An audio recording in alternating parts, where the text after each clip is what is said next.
2025 भर्तियों का वर्ष आज ही सुनिश्चित करें अपना सिलेक्शन और डाउनलोड करें तैयारी कर लो ऐप।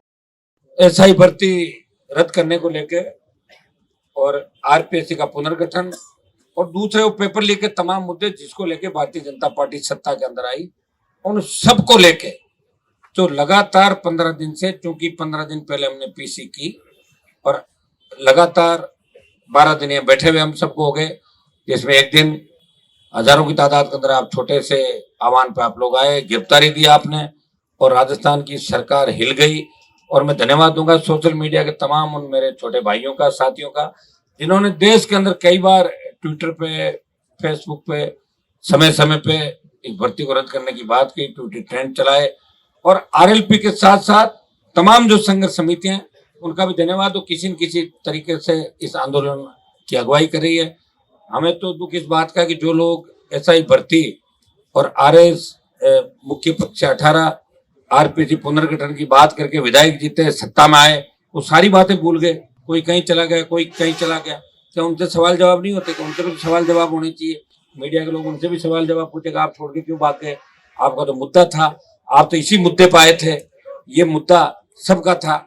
मैंने तो इस मुद्दे के अंदर मेरे संघर्ष समिति के साथी बैठे हैं, इन्होंने मुझे कहा हनुमान जी आपको आना है, और मुझे नहीं पता कि इतने जल्दी बच्चे थक जाएंगे। मैंने कहा मैं आ रहा हूँ और आऊंगा, जब मैं फिर उठूंगा नहीं, मैं परमानेंट आपके साथ रहूंगा। यही मैंने आप लोगों को बोला था।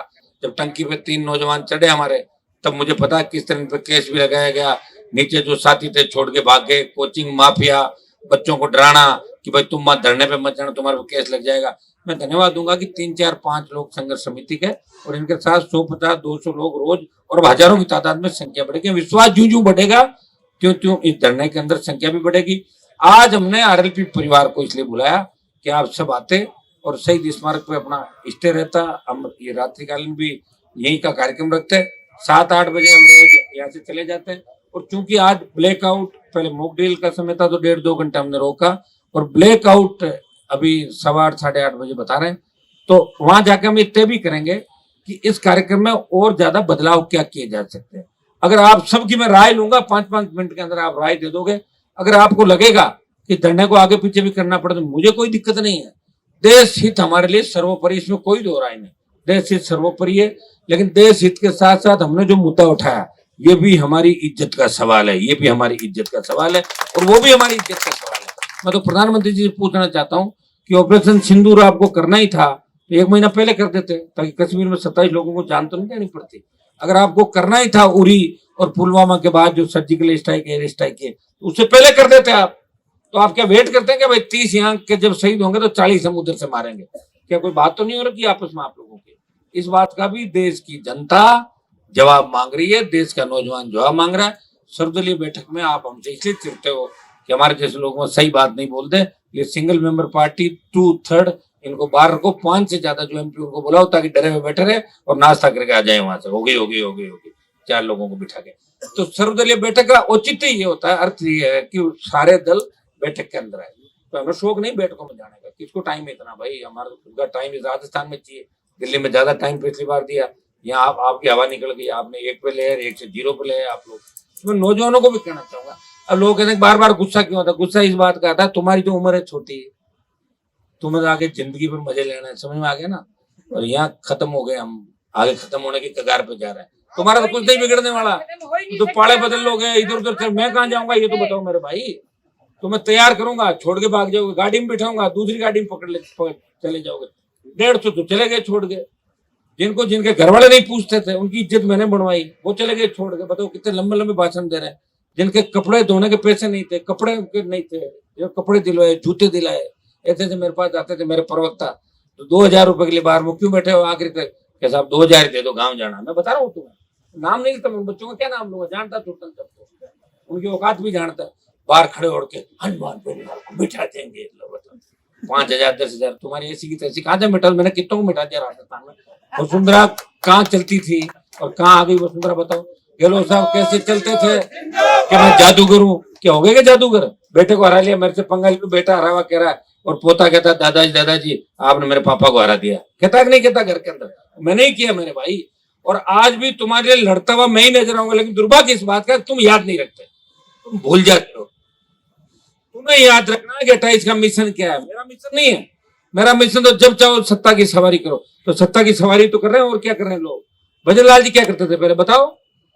खाने पीने का ध्यान रखते थे। नड्डा जी कहाँ आ गए, अमित शाह जी कहाँ आ गए, खाना कौन सा लेंगे, जूस कौन सा लेंगे, करते करते सीएम बन गए। बने कि नहीं बने? इन्होंने कौन सी लड़ाई लड़ी? और वसुंधरा जी भाषण देना ही नहीं जानती थी, इसने अपने जिंदगी में कोई आंदोलन नहीं किया। और नरेंद्र मोदी ने कोई धरना आंदोलन नहीं किया, देश के प्रधानमंत्री बने। बने कि नहीं बने? कोई धरने आंदोलन और संघर्ष से सीएम पीएम नहीं बनते। सीएम पीएम बनने के लिए तो व्यवस्थाएं चाहिए, और हम तो जीरो से शुरू, हमारा क्या बिगड़ना है? हमने देख लिया राजस्थान का डोल क्या है। पार्टी बनाई वही बड़ी बात है कि 18 में पार्टी बना दी, 29 तक चला लेंगे 10 साल, यही बड़ी बात है। कि भारतीय आदिवासी पार्टी में जो कलंक लगाया विधायक ने, वो तो नहीं लगा कम से कम आरएलपी पे, और नहीं लगने का कारण था समय भंग कर दी। अगर समय भंग नहीं करता तो 10-15 लोग और पकड़े जाते, क्योंकि लग गए थे। साल 2 साल 4 साल से ज्यादा लोगों की हैसियत नहीं होती काम करने की, अपच हो जाती है। 5 आदमी नमस्कार कर लेते हैं, 10 आदमी नेताजी कह देते, तो औकात से बाहर निकल जाता आदमी। अरे मुझे नेताजी कह, तेरी औकात क्या थी 4 साल पहले? वहां तो जूस है वो लगाता था। अरे भैया ऐसी हालत है लोगों की, मैं क्या करूँ? ये है लोगों के अंदर पुण्य। अब मेरे जैसे आदमी को पैदा होना चाहिए था हरियाणा, यूपी, बिहार के अंदर, ताकि लोग मेरे साथ होते। राजस्थान के तो लायक ही नहीं, मैं सही बता रहा हूँ, मैं तो गलत जगह आ गया। है ही नहीं, राजस्थान का डोल ही नहीं था भाई। यहाँ तो सुबह क्या वार, शाम को क्या, यही धंधा करते हैं राजस्थान के लोग। नई बात 9 दिन, 10वें दिन बात को भूले। जो बाप को मारे उनके साथ राजीनामे, उनके साथ जमीनों का धंधा, और वो ही करते हैं। जो साथ रहता है उसके चाकू छुरा घोंप देना, और या साथ रहेंगे उसके घर से बच्ची को भगा के ले जाना। ये तो राजस्थान के अंदर कर्म हो रहे हैं लोगों के। कहाँ जाएगी संस्कृति राजस्थान की? अरे कौन सी लड़ाई लड़ी आप लोगों ने? इतिहास उठा के देखो ना, आदमी तो फर्जी लड़ाइयां दिखा रखी भाई। लड़ाइयां नहीं लड़ी राजस्थान के लोगों ने। ये तीसरा मोर्चा नहीं बना, मैं ये नहीं कह रहा हूं मैंने लड़ी, लेकिन लड़ी है, ये दिख रहा है सामने। ये तो रिकॉर्डेड बात है भाई। 18 में पार्टी बन दी 66 साल बाद, और 29 तक वो आदमी पार्टी चला रहा है। 1 रुपया चंदा नहीं ले रहा है इस राजस्थान के जवान किसान से, किसी को तकलीफ नहीं दे रहा है, कोई जमीनों पर कब्जे नहीं करा रहा, गलत काम नहीं करा रहा, पेपर लीक नहीं करा रहा। और यहाँ जो पेपर लीक कराने वाला आदमी मुख्यमंत्री के दावेदार हो रहे हैं, कई मुख्यमंत्री बन रहे हैं, कई अपनी चीज को भुलाने का प्रयास कर रहे हैं। सारे लोगों पे कहीं न कहीं ईडी सीबीआई की कार्रवाई हुई। हनुमान बेनीवाल लड़ाई लड़ रहा है, कभी काजल की कोठरी में रहते हुए दाग नहीं लगा, उंगली नहीं उठी। और वसुंधरा जी जिनके नाम की तूती बोलती थी, तमाम बड़े समाजों के लोग जो राजस्थान के, मैं बता दूं, जाट, राजपूत, ब्राह्मण, बढ़िया बड़े समाज राजस्थान के, मीणा गुजर, इनके नेताओं को मैं देखता था कि जब वसुंधरा निकलती थी किस तरह उनके पैरों में पड़ जाते थे।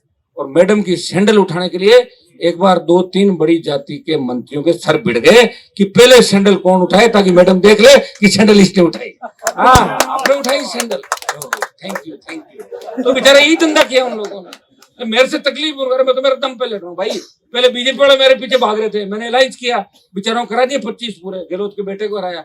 और बीजेपी ने कहा हम हमारी वजह जीते। मैंने कहा छोड़ता हूं तुम्हें, किसानों के लिए छोड़ा, और अगली बार 15 ले आओ तो बता देना। कांग्रेसी आए, इनसे अलायंस किया, इन्होंने छुरा को बाड़मेर वाले को ले गए, फिर भी मैं जीता। और 15 नहीं आने दी, 14 फी भारतीय जनता पार्टी को रोक लिया। भाई भगवान की कृपा है मेरे ऊपर, ऐसे थोड़ी चलता कोई आदमी। इतने बड़ी बड़ी चुनौतियां, बड़े बड़े नेताओं से झगड़ा, अपराधियों से झगड़ा, जिसकी जान जोखिम में डालकर जो हर व्यक्ति के लिए लड़ता है, वो हनुमान बेनीवाल दोबारा इस राजस्थान को बार बार नहीं मिलते। और हर समाज चाहता है कि हमारे समाज में हनुमान जी जैसा नेता हो। वो तो दबे कुचले इस बात को कहते नहीं बेचारे, क्या कहे, कोई आदमी बात अपनी कहता है क्या? कोई व्यक्ति अपने घर की बात बाहर कहता है क्या? तो मेरे जैसे कम लोग हैं जो ये कहते हैं तुम्हें जगा रहे हैं, अपना टाइम खराब करें तुम्हारे लिए। तुम जगोगे कि नहीं जगोगे ये तो मुझे नहीं पता, लेकिन 28 का जो मिशन है, मेरी आखिरी लड़ाई इसलिए होगी कि 28 तक मैं लड़ूंगा तुम्हारे लिए सड़कों पे, और 28 से करूंगा मैं दिमाग से राजनीति, और 28 तक करूंगा मैं दिल से राजनीति। इस बात को आज से ही नोट कर लेना। तो ये मेरा बयान है। तुम लोगों को देखते हुए करते हुए तुम कब समझोगे, कब हमारा लोकतंत्र का चौथा स्तंभ समझेगा, कब हमारी न्यायपालिका इस बात को सोचेगी। हाईकोर्ट को कहाँ आवश्यकता पड़ गई सरकार को फटकार लगाने की? कल परसों मंगा कर देता हाईकोर्ट एसआई भर्ती को। क्या बच्चे सड़कों पर नहीं है? हाईकोर्ट सुप्रीम कोर्ट वैसे तो बहुत कानून बताते हैं, विधायिका को ये अधिकार नहीं, ये बिल वापस लौटाओ, तो ये भी तो करो। पता है जजों को सबको क्या हो रहा है, तो जजों को भी अपना ध्यान रखना है कि तीन जो स्तंभ है, विधायिका, कार्यपालिका, न्यायपालिका। आप देखिए राहुल गांधी को सजा होती है और सजता रद्द हो जाती है तुरंत। ये जो कमललाल मीणा का मामला है, इसमें इनका स्टे हुआ है सिर्फ सरेंडर करने पे सुप्रीम कोर्ट के अंदर, सजा पे स्टे नहीं हुआ है। सजती नहीं है सदस्य, रद्द कर देनी चाहिए 24 घंटे के अंदर। बीजेपी की कथनी और करनी के अंदर अंतर है, और कांग्रेस में दम नहीं राजस्थान के अंदर। कांग्रेस में तो ज्यादातर नेता दलाल है और दलाली करते हैं। जो महेश जोशी पकड़े गए, अगर सबको पकड़ना चाहोगे तो कांग्रेस में नेता ही नहीं मिलेंगे, दूसरी पार्टियों से नेता भेजने पड़ेंगे। दलाली का ही काम किया भाई दोनों पार्टियों ने मिलकर। 70 साल इस राजस्थान को लूटा और उसी का परिणाम है कि आज नौजवानों को सड़कों पर बैठना पड़ रहा है। मेरे भाई, हम कौन सी लड़ाई लड़ रहे हैं? देश तकलीफ के अंदर है। हमें मॉक ड्रिल का ध्यान रखना है, ब्लैकआउट का ध्यान रखना है, तुम्हारे धरने का ध्यान रखना है, इस राजस्थान की बिगड़ती कानून व्यवस्था का ध्यान रखना है। अगर हम नहीं होते तो वसुंधरा नहीं जाती, और वसुंधरा नहीं जाती तो भजनलाल नहीं आता। वसुंधरा से लड़े, गहलोत से लड़े, भजनलाल से लड़े। भजनलाल को पता ही नहीं कि आपकी उत्पत्ति कैसे हुई। रहमान बेनीवाल जैसे लोग बीजेपी में लड़े तब भजनलाल जी अवतार हुआ आपका, लेकिन अवतार थोड़े समय के लिए हुआ आपका। आप जल्दी, आपकी भी पर्ची जो आई वापस चली जाएगी, आप उसी काम में लगोगे जो धंधा पहले आप पार्टी कार्यालय के अंदर करते थे। भाइयों, क्योंकि थोड़ी देर बाद अपन 2-3 मिनट बाद अपन चलेंगे, ब्लैकआउट का हमारा जो पालना उसकी भी हम करेंगे, मॉक ड्रिल की पालना करी। हमारे लिए देश पहले है और उसके बाद हमारी सारी जो चीजें उसके बाद है। लेकिन ऐसा ही भर्ती और इसको लेकर आंदोलन हमारा जारी रहेगा। घर जाने के बाद आधा घंटे बाद हम देख लेंगे इसको किस रूप में आगे हमें किया जाए। लेकिन तैयार रहना, रैली की घोषणा 2 दिन पहले भी हो सकती है। तैयार हो कि नहीं हो? अकेले आओगे 10-10 गाड़ी साथ लाओगे तो गाड़ियों की सर्विस करा लो, तैयार हो जाओ। ठीक है, ठीक, धन्यवाद।